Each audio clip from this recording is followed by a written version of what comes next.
فی صفاتہ شہیدا فی تجلیاتہ وعلی آلہ واصحابہ اجمعین، اما بعد، اعوذ باللہ من الشیطان الرجیم، بسم اللہ الرحمن الرحیم۔ نحن نقص علیک احسن القصص بما اوحینا الیک ھذا القرآن وَإِن كُنْتَ مِن قَبْلِهِ لَمِنَ الْغَافِلِينَ۔ نبی اور آل نبی پر ہدیہ درود پیش کریں اور پڑھیں۔ اللهم صل على سيدنا محمد وعلى وعلى جسده في الأجساد وعلى قبره في القبور وعلى آله وصحبه وبارك وسلم۔ بہت اطمینان کے ساتھ دیکھیں، یہ ہم کوئی کانفرنس میں نہیں ہیں اور نہ کوئی سیمینار ہے اور نہ کوئی جلسہ ہے، ٹھیک ہے؟ ہم ہندوستانی مسلمان ہیں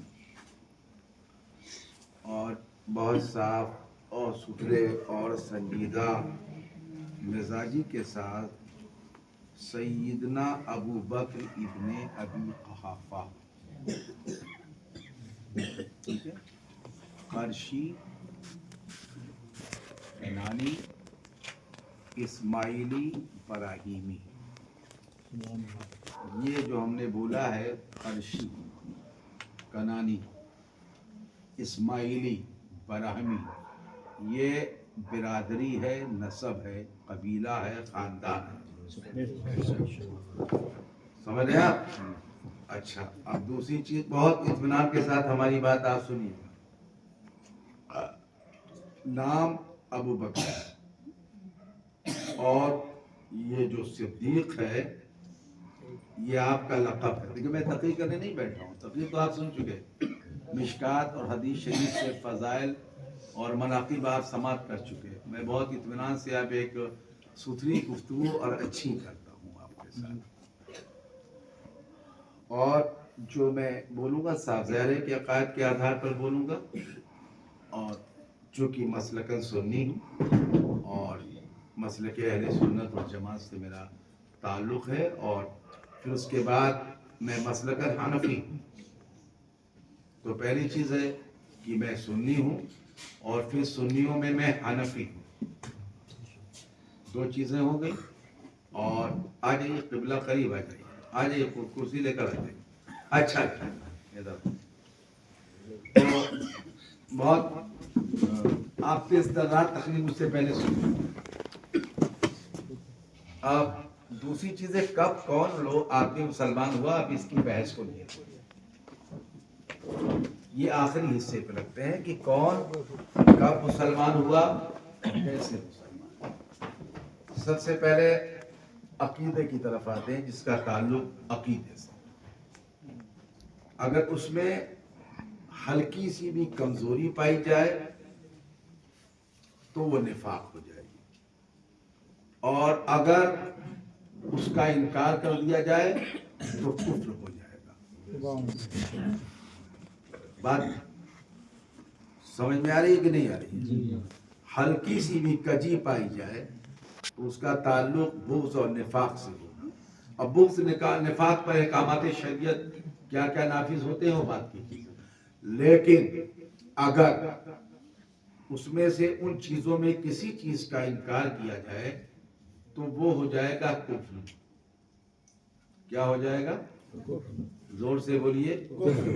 اچھا، اس پر جمہور کا، جس پر متفقہ فیصلہ ہو اور جمہور کے اس فیصلے پر جو اجماع امت ہو، اجماع بھی ہے اور جمہور کا فیصلہ بھی ہے، تو جو فیصلہ ہے جمہور کا، اسی فیصلے پر عمل کرنے کا نام عقیدے پر عمل کرنا ہے۔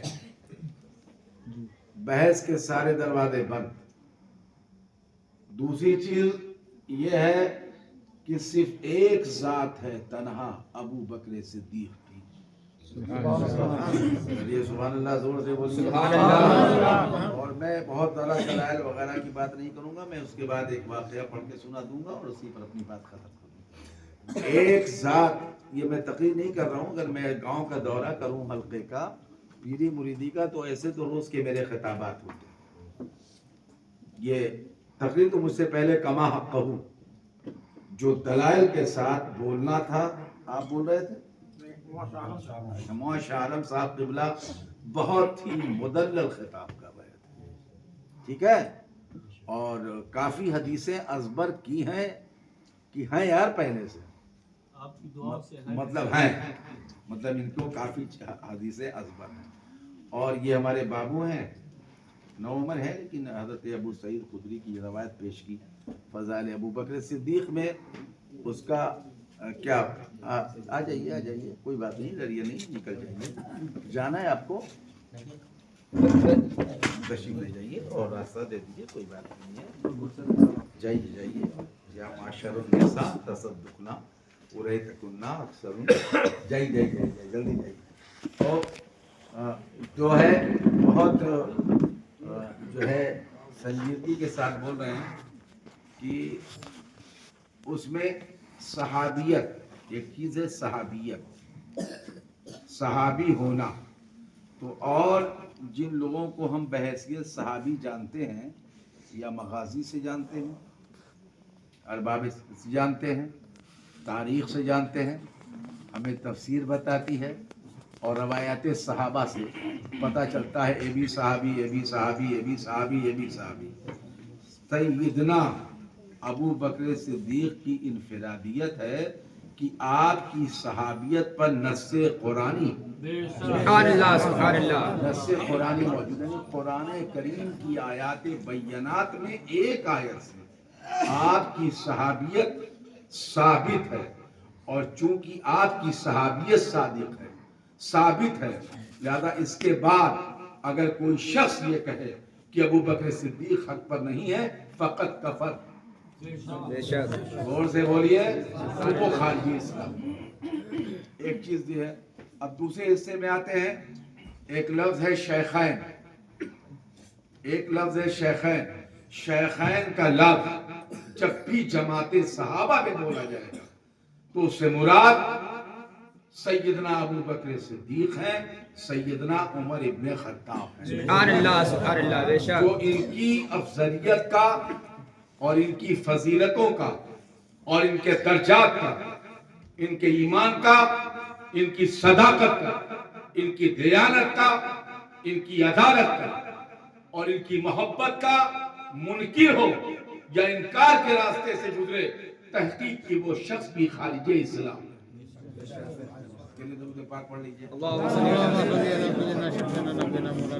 اب دیکھیں یہ چیز ہوئی. اچھا اب تیسری چیز یہ ہے اسلام. ایک چیز ہے اسلام. دیکھیے مکہ میں الگ الگ خاندان تھے. کیا تھے؟ الگ الگ خاندان. بولو الگ الگ خاندان تھے.